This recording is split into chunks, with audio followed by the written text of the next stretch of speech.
You're not burned out. Maybe you're just a little bored with the person you've allowed yourself to become. The magic bullet for getting your cells to feel, to perform the way you want to. Let's start with movement and exercise. Get up and go for a walk. Start there. Hello and welcome to Energy100 with Brett Klika. I'm Brett Klika. I'm excited to be here today. This is the first podcast. This is something I've been wanting to do for a very long time because for the last 25 years, I've been a coach and a consultant to athletes and executives and founders and C-suite executives, but also moms and dads and people just like you, helping them discover how to live, labor, and love with a greater sense of purpose, with more energy, with more clarity, with more focus, and most of all, being able to link the things in life that are important, the meaningful things within life and within careers, being able to link those to action and taking action on these important things, moving their lives forward. I've had the opportunity to be a coach at the U.S. Olympic Training Center. I started my career working with athletes in speed and strength, and I had the opportunity in the mid-2000s for the last 15 years. I've been helping business leaders with their own practices within their organization improve engagement, improve health, and improve just overall performance for themselves, for their employees, for their teams, and for their entire organization. So I'm excited to bring what I've learned to you. But the most important thing to know about me is I've had a lot of opportunities to work with people. I'm looking forward to sharing that with you. But at the end of the day, I'm a dad. I'm a single father. I'm a widow. I'm a business owner. I'm an entrepreneur. And I struggle and continue to struggle, and I've struggled with the same things you do, the same uphill battles. I've experienced the same joy, the same sorrow, the same grief, the same happiness, the same vision for a future where I see the life I want to live, but the demands of today seem like they're obstacles. And I want to share the science. I want to share the experience. I want to share experts with you that know how to make this life that's full of demands still be in your hands and give you the agency to live the life you want to live. Like I said, to live, labor, and love with a greater sense of purpose. Really, who this podcast is for? If you're sitting there and you're successful, by all means, you have a happy relationships. Maybe it's a family, maybe it's friends, maybe it's in your community. Maybe you've done great in your career. And if you look at all this, you look around, you're like, wow, I'm surrounded by answers to my prayers, but why am I so exhausted? Why do I still feel unfulfilled? Why do I sometimes have trouble getting out of bed in the morning? Why am I so easily distracted? Maybe you're somebody who has experienced a lot of success, but you're looking at you're a little scared of burnout, that possibility of burnout. Or maybe you're someone who wants to prevent burnout so you don't have to deal with the outcome of burnout. And in all honesty, and in working with thousands of people, I've discovered this myself at times. Life is hard. It draws our attention in so many different ways when it comes to our careers, our families, even our personal lives. And we get distracted, and pretty soon we realize, well, life itself's not boring. Every day I feel like a plate spinner running around trying to keep the plate spinning. But the person I've become in that life is kind of boring. I think back to the way I was or what used to excite me or the hobbies that I used to have and realize, man, I'm not doing those things anymore. I'm bored with myself. And because of that, maybe you're smoking too much weed. Maybe you're drinking too much. You're watching porn too much. Maybe you're doing things that you're trying to make your life more interesting, but it's harming your life. Well, if you can identify with any of that, that's why I'm here. I've been there. I've helped thousands of people just like you find that enjoyment in life, find that energy, find that clarity as to what is this all about, and reignite their careers and reignite their relationships and their personal life. Now, what you're going to get, what you're going to hear from me, I'm sharing science and strategies. I'm not coming here just to echo what I hear on other podcasts or what I just read in a book. I want to share the actual experts, but the actual science of human performance. How can we upgrade your brain, body, and belief system? And if you know me, I'm someone who enjoys breaking things down into metaphors. I like taking kind of big, broad information and kind of making it easier to understand. And really, I do that selfishly for myself, because I try to take these complex things I don't understand and create a way I can understand it. I'm going to be having on experts and guests to be able to answer the questions you have, but really, again, coming back to how can you create more energy, clarity, and higher performance in your life, in those areas of your life that are so important to you. Maybe it's in your career. Maybe it's at home. Maybe you want to be the best mom or dad or son or daughter or partner. Maybe you're trying to move forward in your career. I want to share what I've learned and bring in the people that I've met that can help you with that. And then finally, as a bonus, I'm going to be bringing in my actual clients that I work with and people that I've worked with, and I'm going to actually show you exactly what I do. You're going to have an opportunity to come in and see what we do in our work together, to give you some insight, to provide you the framework that I use with these high performers to create sustainable high performance throughout their personal and their professional life. So let's get started, because you heard I talked about energy. Let's get started on this conversation about energy, because every single person I know says they want more energy. What would you do with more energy? If you woke up on a day where you have tons of energy, what would you do? Now, notice I didn't say time. Here's the thing with energy and time. Time is this constant. Time is an opportunity for things to happen. Energy is when you actually bring that focus, that intention, you bring yourself to that moment. Time is just the moment. If I'm sitting watching TV with my daughter and looking at my phone, she's looking at her phone, we spend 2 hours together. Hey, we spent time together. If we put our phones down for 10 minutes and we laugh and we share about each other's day, or we both are watching the same show and we talk about it, same amount of time, actually shorter time passed, but we got something out of the moment. And so you can see that difference between time and energy. We can't do much about time, but we can do a lot about energy, because energy is malleable. It's something that we can upgrade within ourselves. So we want more of it. So how are we doing it right now? Well, I can tell you this. When you look at the rate that we are exhausted, one of the reasons that we're so exhausted is the world we live in.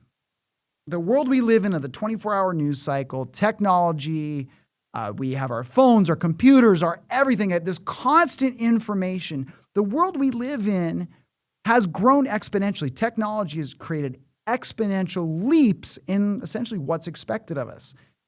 But we as human beings, we haven't changed much functionally for hundreds of thousands of years.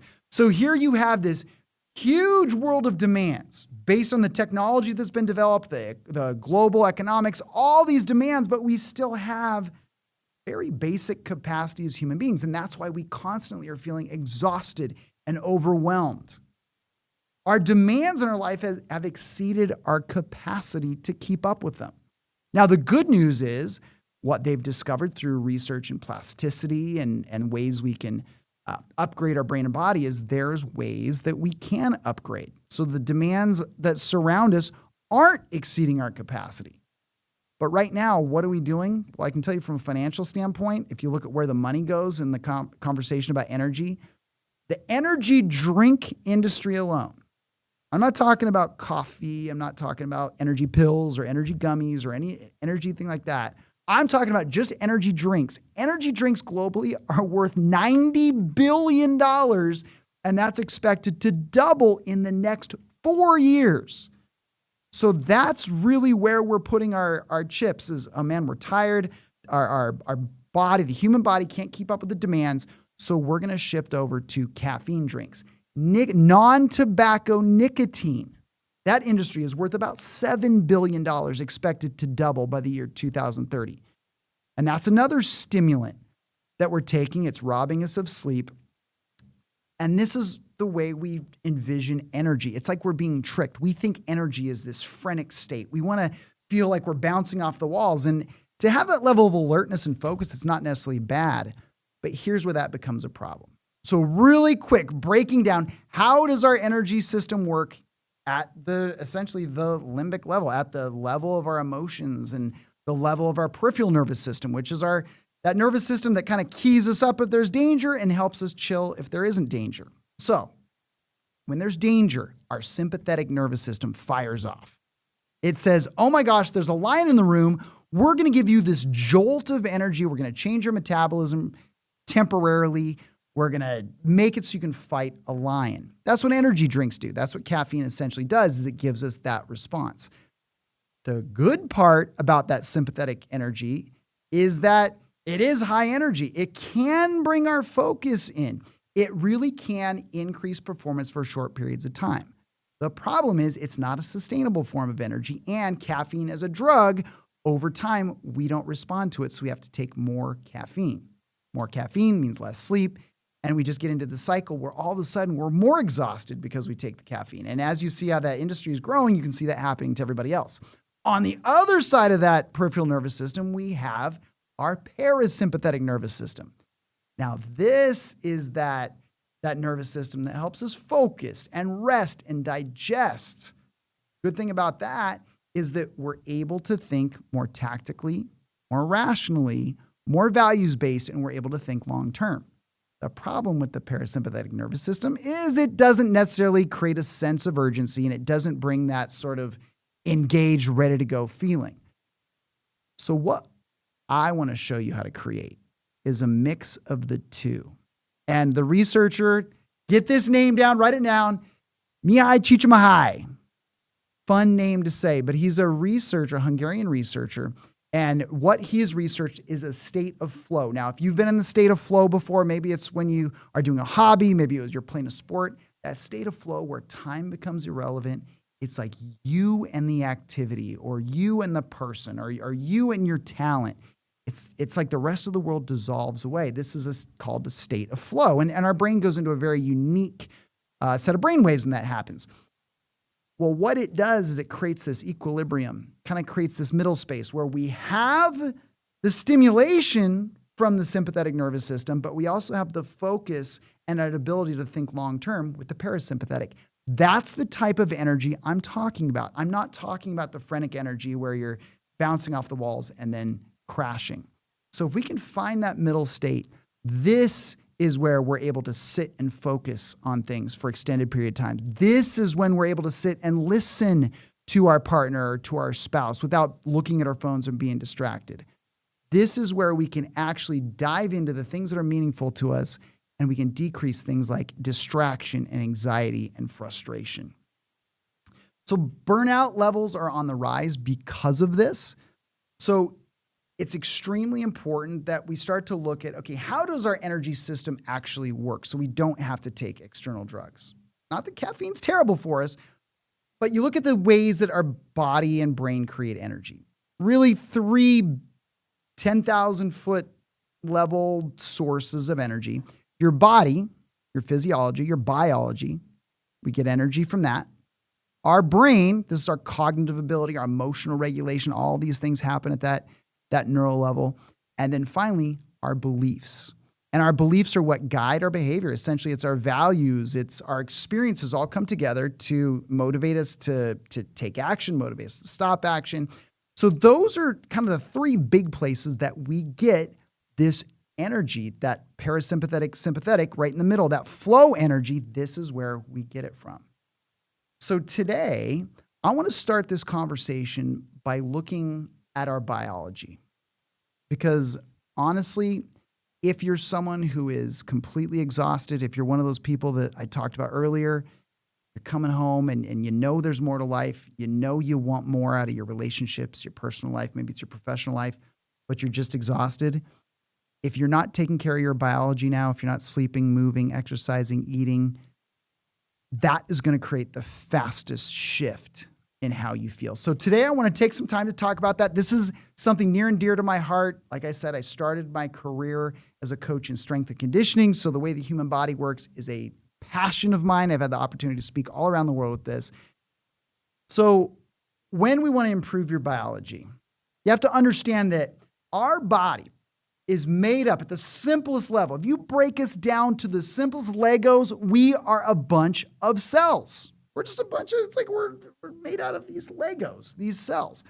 Within those cells are these little energy engines called mitochondria. Now, when our cells are healthy, there's a pretty high likelihood we're going to feel and perform the way we want to, right? I mean, cells are happy, we're going to be happy. In order for cells to be happy, there's a few things they need. They need circulation. Stuff needs to get to them and get out. They need respiration. They need gas exchange. They need stress. It makes them adapt. They need recovery. It allows them to rebuild. Cells need fuel to keep going, and they need building materials.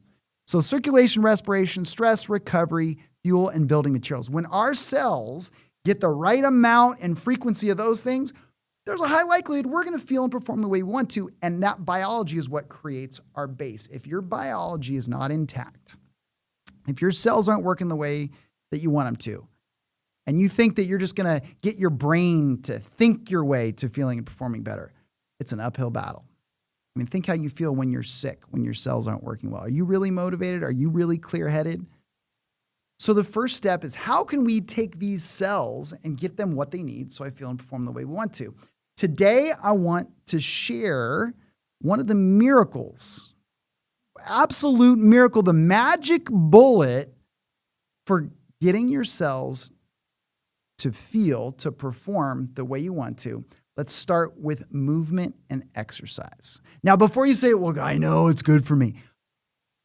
We all know that exercise is good for us. We all know that moving is good for us. I don't have to explain that to you. But what many of us don't understand or even realize, because I know I didn't before I really did research, was how important movement and exercise is, not just for how we look or how our heart works or our lungs work, but how our brain works, how our emotions work, how our interactions with others work. Because as human beings, we're perpetual motion machines.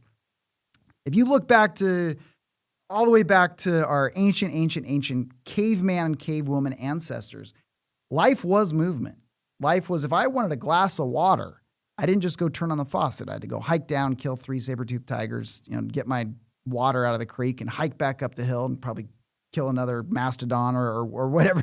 It was tough. Everything required movement. So as we evolved as humans, pretty much every system in our body, and I don't care if you're talking about our limbic system with emotions or we're talking about our cognitive systems of focus or any of those, they require movement to work correctly. If you've ever had a relative go into a nursing home and all of a sudden they lose mobility, what happens to everything else in their life? Once they can't move, their quality of life goes down drastically.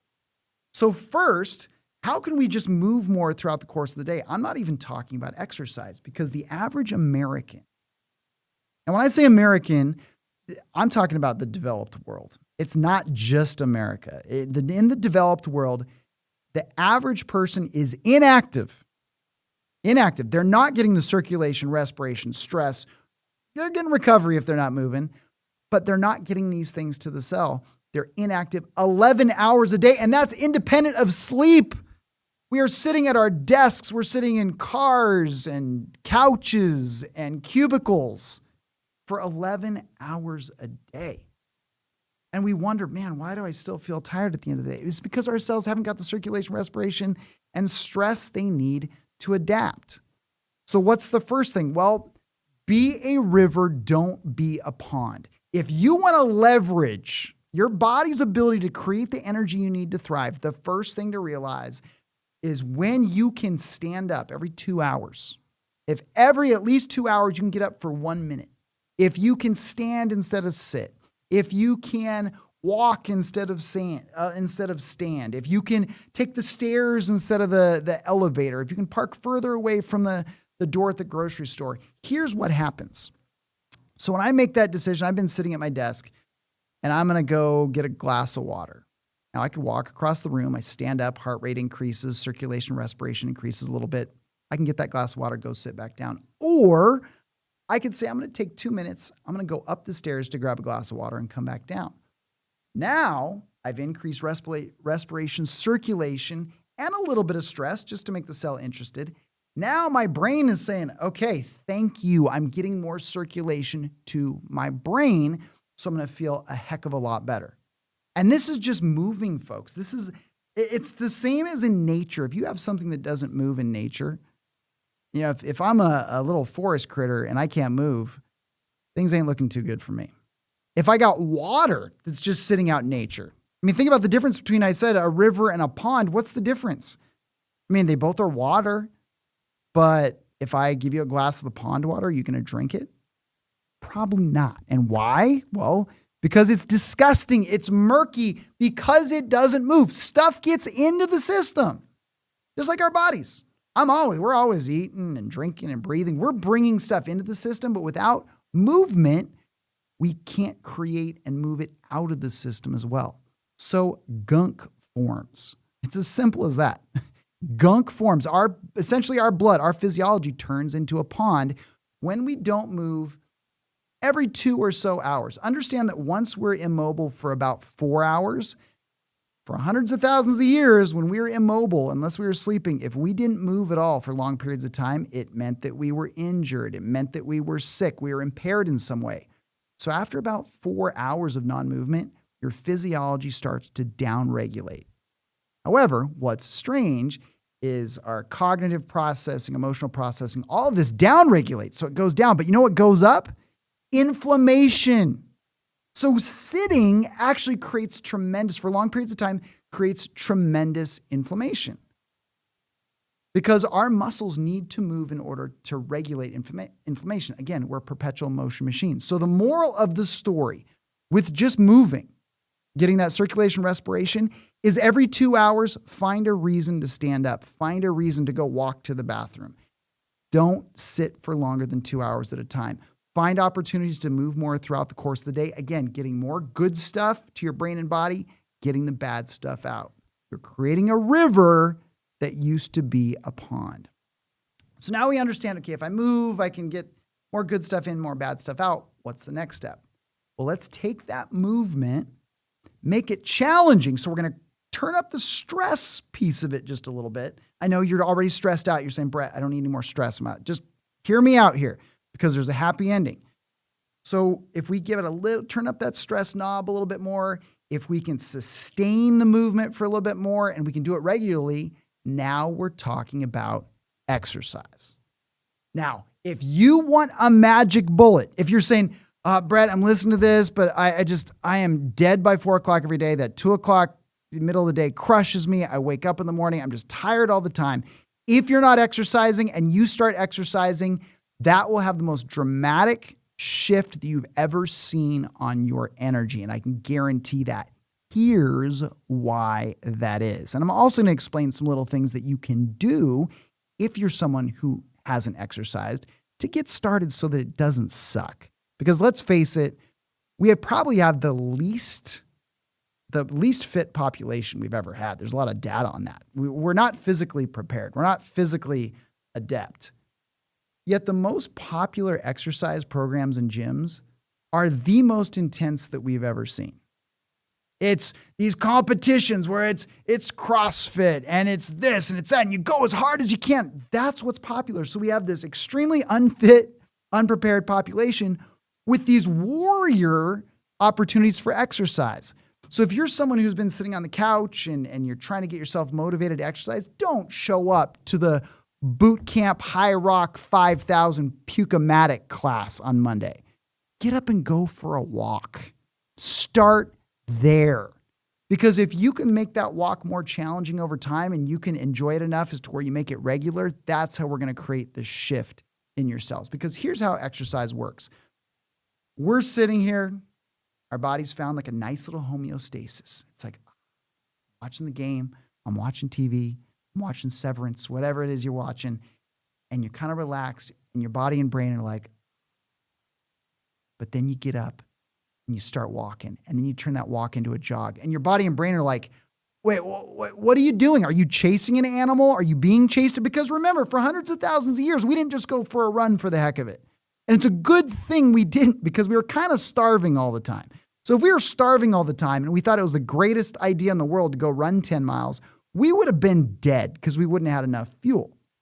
So our body and brain thinks this idea of exercise is really weird. It creates a big disturbance, but that disturbance is good because it creates just enough stress at the cellular level called hormesis.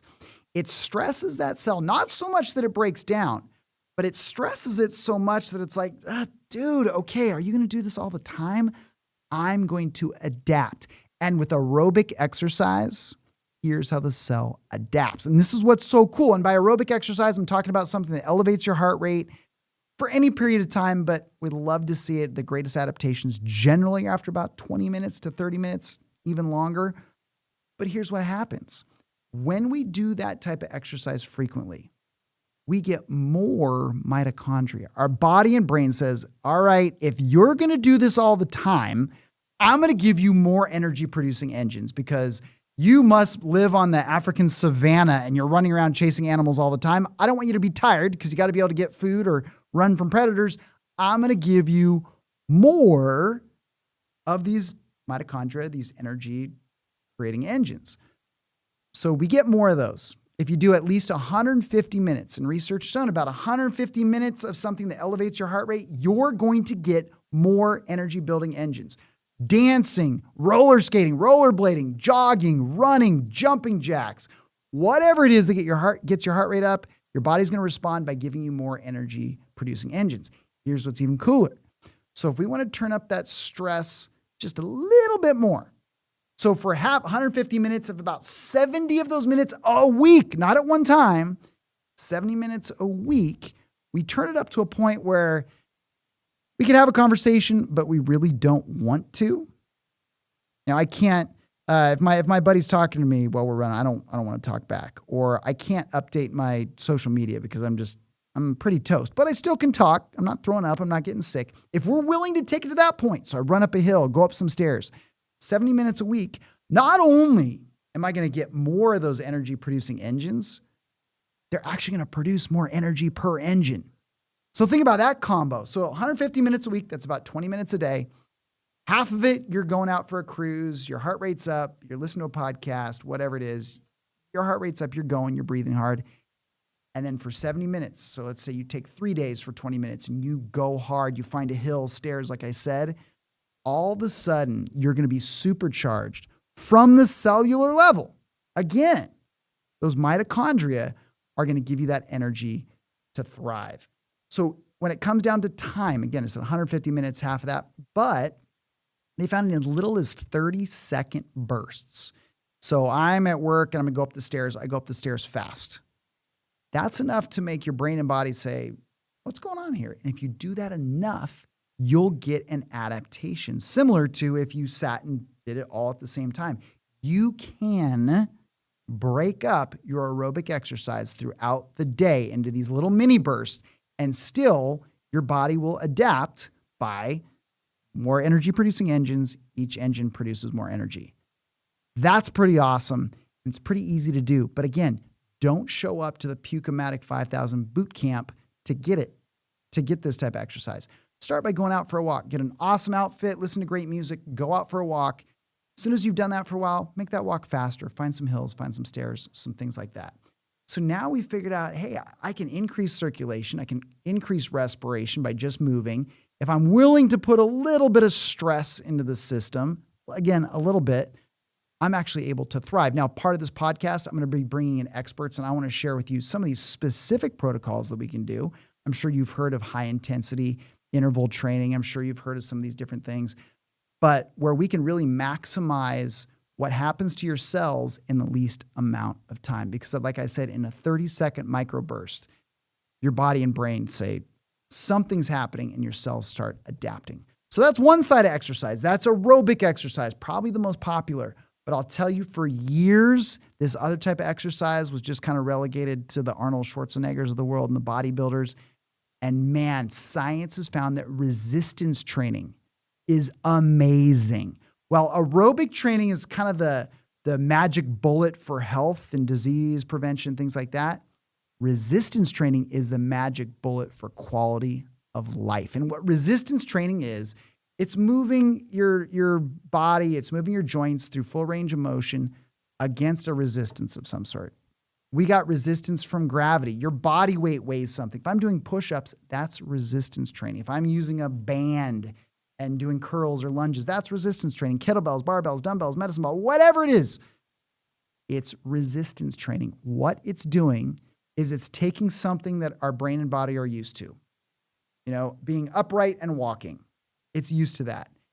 And it's saying, okay, well, instead of walking in your normal gait, we're going to have you take a big step and bring your back knee down to the ground, a lunge.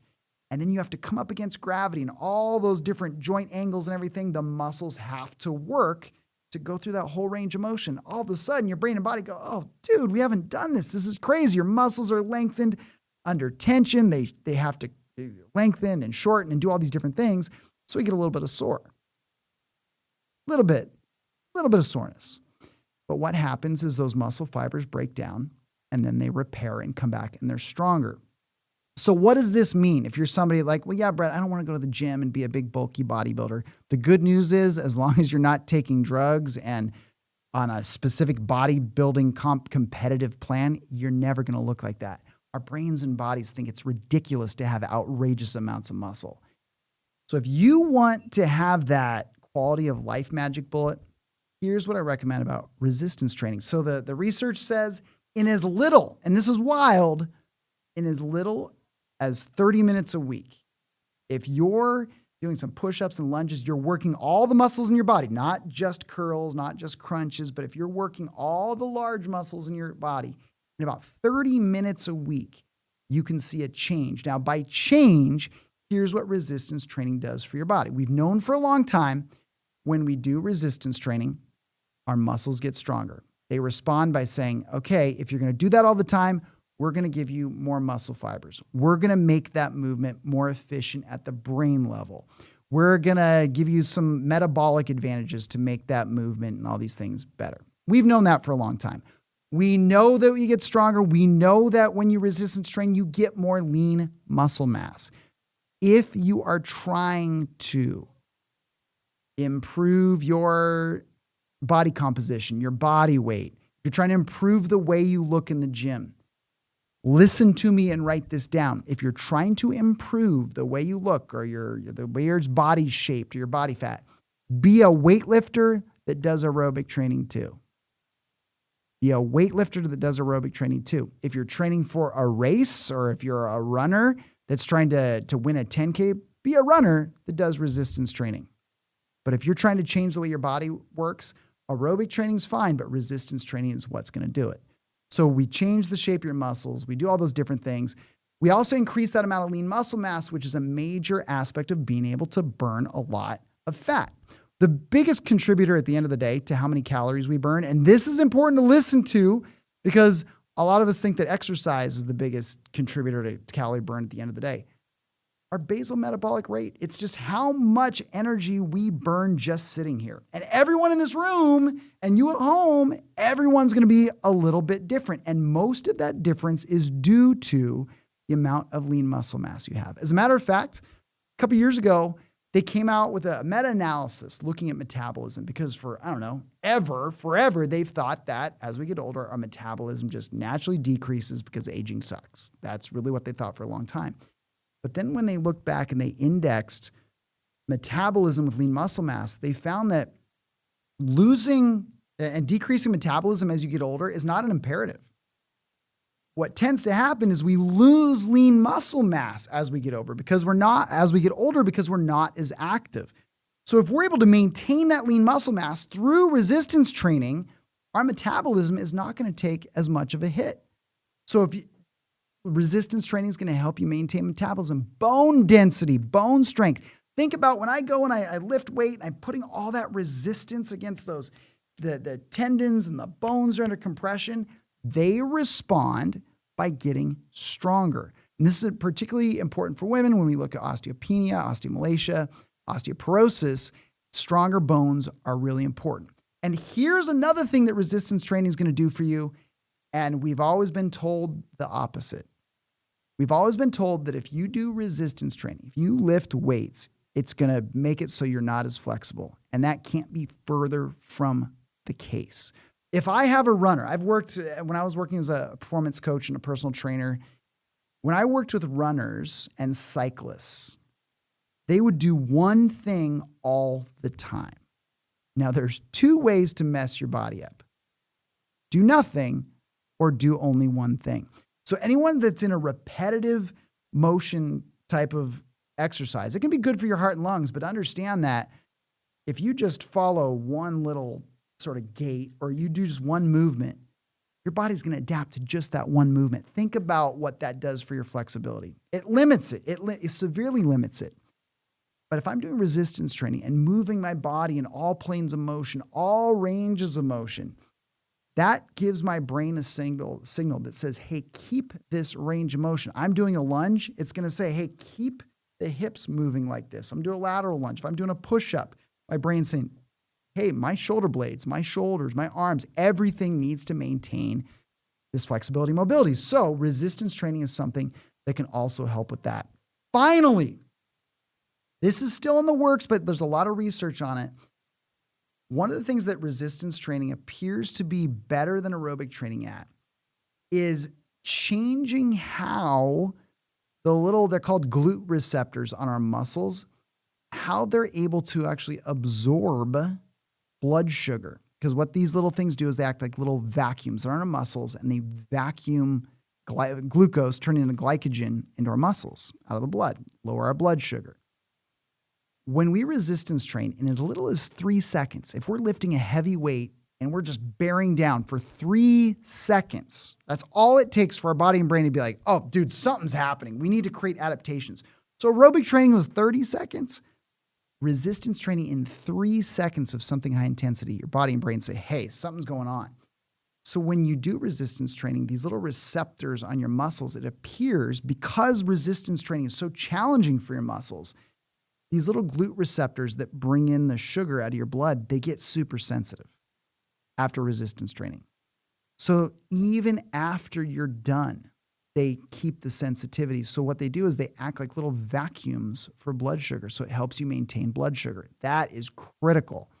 So you see that all the things resistance training does, as long as we can get 30 to 60 minutes a week, we're going to notice a difference. Now, a little bit more can help you even more. So you break 60 minutes into 3 20-minute exercise sessions, resistance training throughout your entire body. Again, not just your biceps, not just your abs, but actually doing everything. That's where we're going to see those tremendous changes. So think about how we can take these right now. If you're not exercising at all, there's no reason to start anything crazy. But if you want more energy, you want to feel better by next week, start right now, get off the couch, go for a walk for 5 minutes. And tomorrow, make it 6 minutes, and then 7 minutes, then 8 minutes. Pretty soon you're at 10 minutes. Take the time to build it up. And then maybe do 20 push-ups. And then next week, do 40 push-ups. Then add some lunges to it. And start building these routines to where every week you're spending a total of 3 hours a week. All the hours we have available, 3 hours a week, doing something that changes the way these energy engines in your cells are able to give you what you need to be the leader, the mother, the father, the partner, the community member, the son, the daughter. Whatever roles in your life are important, it's going to make it better. So with that, the critical piece of that is to take action. Understand that movement and exercise is something that can improve our brain, improve our body. It can even improve the way we believe, the things that we believe, the way our brain works in our belief system. So take action on something, even if it's only a minute today or 2 minutes. Get out and take action. And if you found this helpful, make sure to share this podcast with someone you care about. Let them know how they can take right now. Maybe their life feels out of control. Maybe, like I said, they're bored with the person they become, or maybe they're successful on paper, but they just can't find happiness. Share this with them because I'm excited to help you live that life where you're living extraordinary, where you can live, labor, and love with a greater sense of purpose. I look forward to seeing you next time. We'll be continuing our series on how we can leverage the energy of your body and then eventually your brain and your beliefs to give you the energy you need to live the life you want. Live, labor, and love on purpose. I'll see you next time.